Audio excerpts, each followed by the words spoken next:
একদিনের কবুতরের বাচ্চাকে কিভাবে হ্যান্ডপিট করা যায় সেই বিষয়ে আজকে আলোচনা করব। আসসালামু আলাইকুম রহমতুল্লাহি ওয়া বারাকাতুহু। আমি শাহিন আলম আর একটা নতুন ভিডিও নিয়ে আপনাদের মাঝে এসে উপস্থিত হয়ে গেছি। আশা করি সবাই ভালো আছেন। আলহামদুলিল্লাহ, আল্লাহর রহমতে আমি ভালো আছি। তো ভিডিওটা সবাই একটু ধৈর্য সহকারে দেখবেন এবং ভালো লাগলে অন্যকে দেখার সুযোগ করে দিবেন। তো হ্যান্ডপিট করার জন্য কোনো পাখিকে বা পাখির বাচ্চাকে যখন আপনি হ্যান্ডপিট করতে যাবেন, যে জিনিসগুলো প্রয়োজন হয় সেগুলো কিন্তু পাখির খাবারের দোকানে পাওয়া যায়। তো আজকে আমি আপনাদেরকে দেখাবো যে কিভাবে হ্যান্ডপিট করতে হয়। তো আমি হ্যান্ডপিট করার জন্য আমি একটা ইনজেকশনের সিরিঞ্জ নিলাম এবং সিরিঞ্জের মাথায় যে কেবলটুকু থাকে সেই কেবলটুকু নিয়ে আমার পরিমাণ মতো কেটে নিলাম। তো আপনারা দেখতে পাচ্ছেন আমার হাতে সিরিঞ্জ আছে। তো তারপরে আমি একটু আপনার ফুটন্ত পানি নিলাম। ফুটন্ত পানি এই জন্য নিলাম যাতে কোনো সমস্যা না হয় পাখির বাচ্চার ক্ষেত্রে। তো আজকে যেহেতু আমি কবুতরের ছোট একদিনের একটা বাচ্চাকে আমি হ্যান্ডফিট করব, সেজন্য আপনাদেরকে দেখাচ্ছি কিভাবে করবেন।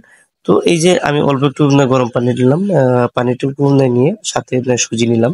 তো সুজিটুকু আমি পরিমাণ মতো ওই পানিতে ঢেলে দিলাম। তো এই যে গরম পানি নেওয়ার সমস্যা হচ্ছে এই জন্যই, কারণ গরম পানি না দিয়ে যদি ঠান্ডা পানি দিলে হয়তো ছোট পাখির বাচ্চা বা কবুতরের বাচ্চার সমস্যা হতে পারে। সেজন্য ফুটন্ত গরম পানি নিলাম এবং আমি তার মধ্যে সুজি দিলাম। তো সুজিটা সুন্দর ভাবে পেস্ট করে নিতে হবে পানিটার সাথে, যাতে কোনো দানাদার না থাকে। সুন্দরভাবে মিশিয়ে নেবেন। এই যে আমি পানিটাকে সাথে সুজিটাকে ভালোভাবে মিশিয়ে নিচ্ছি, আপনারা দেখতে পাচ্ছেন। তো সবাইকে বলবো একটা জিনিস, আপনারা যারা পাখির বাচ্চা বা কবুতরের বাচ্চা বলে লালন পালন করবেন, সেক্ষেত্রে হ্যান্ডপিটটার ভূমিকাটা অনেক বেশি থাকে। হ্যান্ডপিটটা সুন্দরভাবে করতে হবে। এই যে দেখেন আমি কিন্তু পেস্ট করে নিচ্ছি। তো আমরা যারা পাখি লালন পালন করি তাদের জন্য কিন্তু হ্যান্ডপিটটা জানা জরুরি।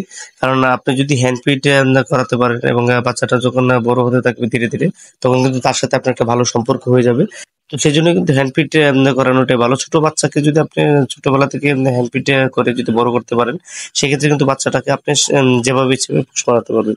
মানুষের বাচ্চাকে পোষ মানানো কষ্টকর হলেও পাখির বাচ্চাকে কিন্তু পোষ মানানো খুবই সহজ। যাই হোক, এই যে আপনারা দেখতে পাচ্ছেন স্ক্রিনে যে আমার যে ছোট একদিনের বাচ্চাটা, কিছুক্ষণ আগে যে বাচ্চাটা আমার হয়েছে কবুতরের বাচ্চাটা, সেই বাচ্চাটাকে আমি হ্যান্ডপিট করে দেখাবো যে এত ছোট বাচ্চাকে কিভাবে হ্যান্ডপিট করা যায়, সেই জিনিসটা কিন্তু আপনাদেরকে আমি আজকে দেখাবো, দেখানোর চেষ্টা করতেছি। ধৈর্য সহকারে অবশ্যই এই ভিডিওটা দেখবেন। তো এই যে দেখেন আমি যে আমার কিন্তু খাবার যে হ্যান্ডপিটটা ছিল, সেই হ্যান্ডপিট বলতে সুজিটা আমি কিন্তু গুলিয়ে নিয়েছি। এখন এই যে আমি কবুতরের বাচ্চাটাকে খাওয়াতে যাচ্ছি, আপনারা দেখেন। তো একটা জিনিস এখানে খেয়াল করবেন, একটা কিন্তু শ্বাসনালী একটা খাদ্যনালী থাকে। তো খাদ্যনালীতেই খাবারটা দেওয়ার চেষ্টা করুন, শ্বাসনালীতে কিন্তু বাচ্চাটা প্রবলেম হতে পারে। তাই এই যে আমি সুন্দরভাবে কিন্তু আমার এই যে খাদ্যনালীতে নলটা ঢুকিয়ে নিলাম। তো এখন এই যে আস্তে আস্তে সিরিঞ্জ দিয়ে চাপ দিচ্ছি, সে কিন্তু খুব সুন্দরভাবে খেয়ে নিচ্ছে। তো এইভাবেই কিন্তু বাচ্চাকে হ্যান্ডফিড করাতে হবে, সেটা কবুতরের বাচ্চা হোক বা যে কোনো পাখির বাচ্চাই হোক। তো এভাবে যদি আপনারা সুন্দরভাবে এগুলাকে যদি আপনারা হ্যান্ডফিড করাতে পারেন, তারপরে কিন্তু আপনারা ওটাকে লালন পালন করে বড় হলে সেটা কিন্তু আপনার পোষ মানবে। এবং আপনি তাকে যেভাবে ইচ্ছে ছেড়ে খাঁচায় বন্ধ না করে কিন্তু আপনারা পালতে পারবেন তাকে। এই জন্যই কিন্তু আজকে আপনাদেরকে হ্যান্ডফিডটা দেখানোর জন্য কিন্তু আমি আজকে ভিডিওটা করতেছি। তো যদি বা আমি কবুতরের বাচ্চা হ্যান্ডফিট এর আগে কখনো করাইনি।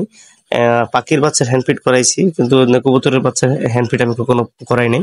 আমার একজোড়া কবুতর আছে, তো কবুতরের একটা ডিম নষ্ট হয়ে গেছে। নষ্ট হয়ে যাওয়ার কারণে বাকি একটা ডিম ছিল, সেটা আমি ইনকিউবেটরের মাধ্যমে ফুটাইছি।